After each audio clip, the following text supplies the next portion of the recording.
Merci beaucoup. Je vous propose qu'on termine ce questionnaire sur la problématique spécifique du fret ferroviaire. Les petites lignes sans voyageurs dont a parlé tout à l'heure Patrick Jeantet voient passer 20% du trafic fret ferroviaire. Je crois que c'est à peu près ça. Elle bénéficie donc de nouveaux référentiels, des contraintes plus souples, avec des meilleurs coûts à la clé. En ce qui concerne les lignes avec voyageurs, elle porte aussi des trafics fret que vous avez rappelés. Toutes ces lignes sont indispensables à l'irrigation des territoires d'entreprises ferroviaires. Donc, est-ce que pour elle en particulier, le changement de statut à travers la création de gestionnaires d'infrastructures conventionnés ou délégués n'est-il pas particulièrement souhaitable, voire pour les moins fréquentés, d'une exploitation intégrant services ferroviaires et maintenance? Tout le monde connaît, enfin tout le monde peut-être pas, mais il y a un cas particulier de la ligne Carré-Guingamp qui bénéficie de cette exploitation avec succès, enfin de ce mode de gestion avec succès, et il y a de nombreuses lignes en Allemagne qui fonctionnent fort bien sur ce modèle-là. Alors, est-ce que les uns et les autres, et en particulier Monsieur le Préfet pour commencer, vous êtes ouverts à de telles solutions? Je suis convaincu, nourri par mon expérience préfectorale, de l'intérêt sur le capillaire fret. On va se limiter au capillaire fret, de modes de gestion adaptés à la réalité des trafics, parce que ce sont à la fois des lignes qui sont utiles, voire indispensables pour maintenir des massifications, faire les économies d'échelle, assurer la fluidité d'un certain nombre de trafics de vrac en particulier. C'est plus vrai pour des trafics de vrac que pour des lignes de transport combiné, si on descend dans l'économie du transport de fret. Et on sent bien qu'à raison de la densité ou de l'irrégularité ou l'imprévisibilité de l'infrastructure, il faut qu'on soit dans un cadre de gestion le mieux adapté possible. Petit à petit, depuis maintenant une quinzaine d'années que le sujet est sur la table, c'est pas un sujet absolument neuf, quand même, il a émergé au début des années 2000, on voit bien que se mettent en place les éléments de cette gestion différenciée. Les opérateurs économiques me disent d'ailleurs régulièrement, je me souviens de conversations des carriers ou des céréaliers, on nous fait payer l'entretien de nos lignes, maintenant, je dis comme ils me le disent, on a des référentiels d'entretien qui ont été adaptés, on a un certain nombre d'expérimentations, et dans un contexte où la foi dans le potentiel du fret ferroviaire est un peu plus vive qu'elle n'était il y a quelques années, je crois qu'il faut que nous continuions de façon méthodique. Il ne faut pas en faire un grand soir en disant on va transférer tout le réseau capillaire fret à des gestionnaires d'infrastructures conventionnés, mais il faut que nous poursuivions de façon méthodique à partir d'une analyse économique de la réalité du trafic fret, de ses contraintes et de ses coûts, parce qu'il faut partir de cette analyse économique de la pertinence du fret ferroviaire, trouver des solutions qui soient les mieux adaptées, secteur géographique par secteur géographique, j'aurais tendance à dire plutôt secteur géographique par secteur géographique, parce que je pense que pour un certain nombre de marchés, il y a tout un secteur à couvrir. Si je prends un sujet majeur pour la céraliculture française, la maîtrise des coûts logistiques sur les flux exportation est un enjeu fondamental de notre présence sur nos marchés traditionnels d'Afrique du Nord-Ouest, Maghreb et Afrique de l'Ouest. La logistique céréalière est probablement en voie d'évolution du fait de l'évolution du marché, d'une segmentation accrue.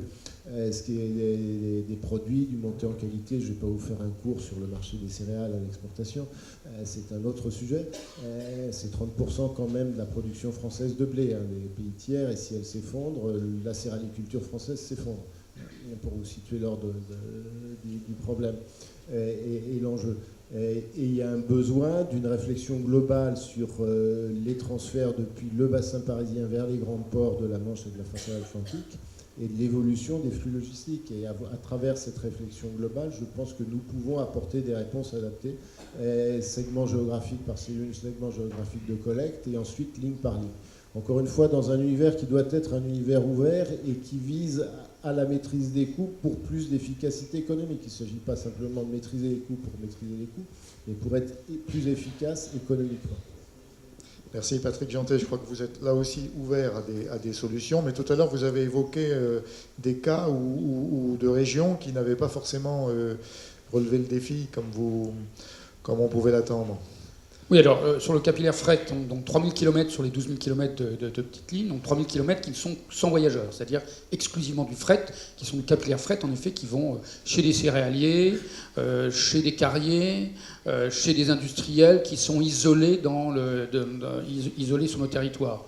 Donc là, le sujet est bien avancé en réalité, c'est-à-dire qu'aujourd'hui, d'un point de vue institutionnel, je m'entends, aujourd'hui, on a une réglementation adaptée en matière de maintenance et d'exploitation. Hein, c'est un arrêté du 28 septembre 2016 qui permet de le faire ça. On a des gestionnaires d'infrastructures conventionnés qui sont opérationnels. On en a 3 essentiellement sur les territoires, notamment Grand Est et Bourgogne-Franche-Comté, qui gèrent à peu près 500 km de ligne aujourd'hui. Donc c'est avancé. Il faut accélérer, donc je vous dis, il y a 3 régions sur lesquelles on est en train de discuter avec des projets concrets. Il faut accélérer ce phénomène de telle manière à ce qu'on aille plus loin. Donc je dirais que ce sujet-là est bien avancé, mais il faut aller plus vite, quoi. Voilà. Et ce qu'on peut dire aussi, c'est qu'il y a un système qui a été mis en place pour financer la rénovation de ces petites lignes. Hein. Et cette rénovation est financée avec une ligne du gouvernement, une ligne AFIT qui couvre un tiers, la région un tiers ou les collectivités locales un tiers et le chargeur un tiers. Alors en effet, on fait participer le chargeur. Force est de constater que cette ligne-là est dédiée au chargeur. Il est le seul à l'utiliser. Hein, donc, d'une certaine manière, ça appartient presque à son usine ou à sa carrière. Hein, je veux dire. Donc, c'est pas anormal qu'il coparticipe au financement de cette ligne. Et donc voilà comment c'est mis en place aujourd'hui. Et moi, je suis très favorable à ce que ça continue pour, en effet, que l'intégralité de ces 3000 km de ligne, là où c'est pertinent, soit maintenue pour désenclaver et permettre à ces industriels qui sont extrêmement importants, évidemment, hein, pour notre économie, de vivre et de survivre, en tout cas, ou de pouvoir transporter leurs biens, aussi bien les biens qui rentrent dans leur production que les biens qui vendent. Rapidement sur ces questions-là, Jean-Luc Gibelin, puis Michel Neugnot, sur ce cas particulier du fret. Bien entendu que c'est vital pour les régions. C'est vrai sur le capillaire, ça vient d'être indiqué. Nous sommes engagés déjà dans ce travail-là avec 3 lignes sur la région. Je veux juste élargir un tout petit peu le propos sur l'enjeu du fret, en prenant un exemple sur la région, sur la Lozère, sur Saint-Chély-d'Apcher, un groupe important, ArcelorMittal pour ne pas le citer, qui maintient un site de production qui est plutôt dédié sur la recherche et la production en lien avec les moteurs électriques, et qui nous confirme que sa production a une production qui a une vocation au-delà de la France, puisque c'est aussi vrai sur l'Europe, mais qui nous confirme que les clients sont aussi attentifs au mode de transport à la fois de l'alimentation et de la sortie. Mais du coup, son existence et son maintien sur Saint-Chély est lié à la possibilité du lien par la voie ferrée. Et là, on est dans une situation compliquée, puisqu'on n'est pas sur une ligne uniquement fret, mais on a un certain nombre de difficultés. Je veux y insister parce que c'est vrai qu'à l'échelle mondiale, l'existence de cette usine à Saint-Chély n'a pas de sens. À l'inverse, sa disparition pour le département de la Lozère prendrait un sens particulièrement important. Donc c'est important et il ne pourrait pas rester s'il devait être alimenté par la route, parce que du coup, son équilibre de production ne fonctionne pas. Donc on est dans des situations qui sont parfois très fragiles et qui ont ce sens, évidemment, au-delà de ce qu'on a l'habitude de dire sur les céréaliers, mais sur cet aspect-là, nous sommes évidemment sensibles avec, en particulier, Hoche Agen, mais on aura l'occasion d'en reparler avec le préfet Siluzo cette semaine. Merci.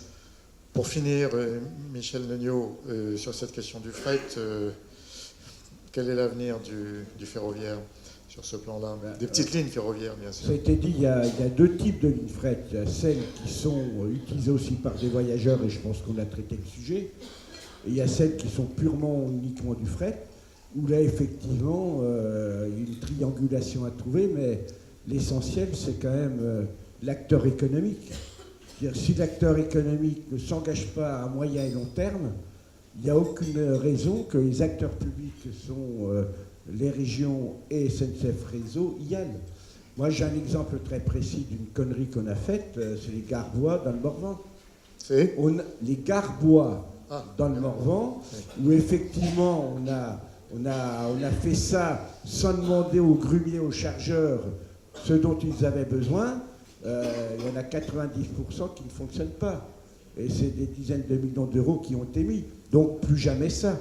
C'est-à-dire qu'il faut vraiment, là on est dans un domaine purement économique, s'il n'y a pas une appétence et donc une utilisation potentielle par l'acteur économique, il faut avoir le courage de dire que ça n'a pas de vocation d'avenir.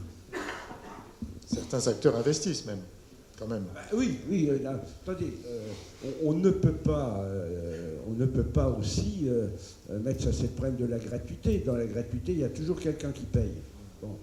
Donc, dans le domaine économique, s'il n'y a pas un investissement, une part d'investissement, Patrick Jeantet parlait des 3 tiers. S'il n'y a pas cette part-là, il n'y a aucune raison d'y aller. Je sais, moi, dans le cas d'une ligne, il y a eu 2 accidents qui sont d'ailleurs en justice, en responsabilité contre réseau d'une ligne qui est totalement pourrie. 2 accidents de demi-train de céréales. Voilà, certains veulent réouvrir, ça ne fonctionne plus depuis 5 ans. C'est 35 millions d'euros à mettre. Non, c'est 15 millions d'euros à mettre sur la table pour 52 demi-trains de céréales sur 25 km avec des passages à niveau tous les 700 mètres. Voilà. Donc, un exemple quasi caricatural, quoi. Et puis la coopérative de céréales dit, moi je peux mettre qu'1,5 million dessus, voilà. Et le reste, débrouillez-vous entre l'État, la région et SNCF Réseau. On ne peut pas partir sur ces deals-là. C'est clair.